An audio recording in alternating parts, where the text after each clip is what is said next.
Newly leaked text messages prove that law enforcement and the gunman who attempted to assassinate former President Donald Trump were aware of each other for some time before the shooting.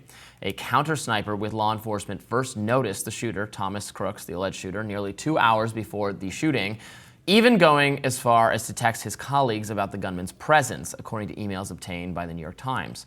Now, not long after that, these pictures were shared in the group chat, with the text being, quote, "Kid learning around building we are in, leaning around building we are in, AGIR, I believe it is, with a range finder looking toward the stage. FYI, if you want to notify Secret Service snipers to look out, I lost sight of him." Now, it was previously thought the Secret Service was made aware of the gunman around 60 minutes before the shooting, but timestamps revealed that the gunman was first spotted at 4:26 p.m.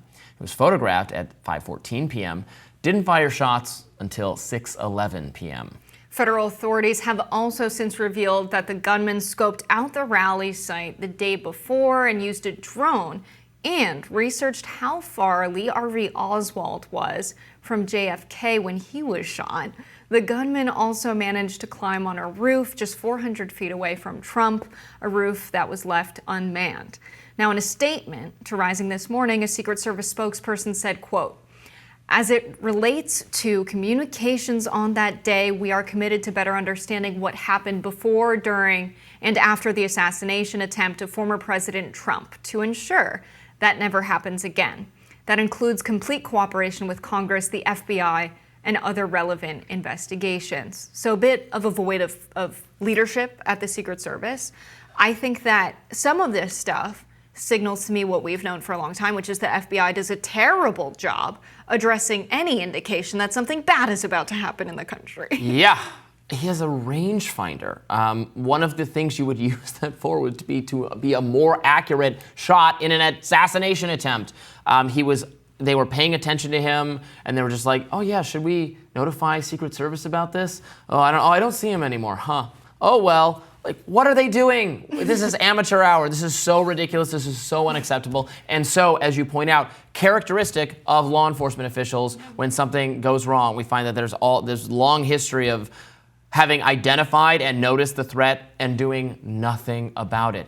Bystanders, people, civilians are more attuned to potential threats than the people paid to keep us safe. With bystanders pointing out, "There's a guy on the roof with a gun. Oh my God, will someone do something?" They didn't know whether to tell Secret Service. It's just totally unacceptable. We are glad, of course, I'm glad that the Secret Service Director Kimberly Cheatle resigned last week after being called on to do so on a bipartisan basis, with everyone, Republicans and Democrats, really tearing into her last week after she appeared at that hearing. This is just totally unacceptable. We need to keep our presidential candidates, our high likelihood of being targeted political leaders, safe in these very polarizing times. We knew that there was an Iranian threat, perhaps, against Donald Trump's life, so that was supposed to be enhanced security. It's just totally unacceptable, and no one should be. And it allows conspiracy theories to flourish because people say, how could they have been this incompetent? There had to be an ulterior motive. There has to be something hidden going on. And I understand why people feel that way. The reality is that, as we've seen time and time again, there is this level of incompetence among our officials and our police. And we shouldn't in some cases.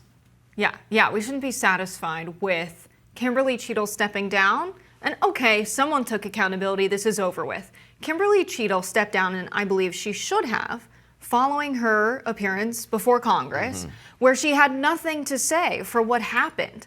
And that was bad leadership and bad communication. But Kimberly Cheatle is someone who's very disconnected from the officers that are out on the field with the Secret Service agents that are at these rallies, securing them. Who was responsible for training these Secret Service agents? Who was in charge of the response at this event? Who was there that day? Who was a decision maker that ignored this? Those are the people that should be fired. Yeah, that's a very good point. I agree with that. Kimberly Cheatle, the buck stops here, and the person at the top needs to take responsibility for the performance overall of the people in their purview. But you're absolutely right that what went wrong the day of was not directly having to do with her, and there must be accountability for how those agents behaved, how they assessed the threat, the shooter being on a roof supposedly outside the perimeter, even though the range of that gun was long enough so that you could hit Trump. Clearly, he did hit Trump. From that distance, even though but they counted that as outside the perimeter. Well, do the perimeters need to be expanded then? If you're in an open air environment where you could get a shot off from that distance, why was that building not secured? Why was nobody on that building? Why weren't they, once after the shot was fired, they were able to quickly, immediately, swiftly neutralize that target. So they had the capacity to be monitoring that rooftop. They just didn't. And they saw him. They saw him repeatedly. They interacted with him, and they were just like, maybe somebody should follow up on that. Yeah, and I have to bring this up just because... It's like a group project where nothing gets done because everybody is on the hook for it or something. Donald Trump's going back to Butler. He says he wants to return there for a rally. Finish the speech. You think that's what it's for? I don't know. I think that's that's a good idea. No, Robbie. He's we got to keep him safe. Yeah. Let's be careful to do that. But yeah. Honestly, just campaigning in Pennsylvania is a good idea because it's a very pivotal, must-win swing state for Trump and for what's likely to be Kamala Harris. So that doesn't surprise me. I mean, it shows a little bit of maybe courage, et cetera, to return to the sea. He's got to have a little bit of trauma from almost being killed there. Going back is a decision. I think that's the way he recounted it at the RNC. Yeah, he sounds like he doesn't want to revisit it. No, it sounds like he doesn't want to revisit it. And it's almost Which like... is understandable. Because the momentum following the assassination attempt is dying down, it's almost like he wants to revamp that feeling that people had following the assassination attempts. And I don't know if that's a good idea or a bad idea.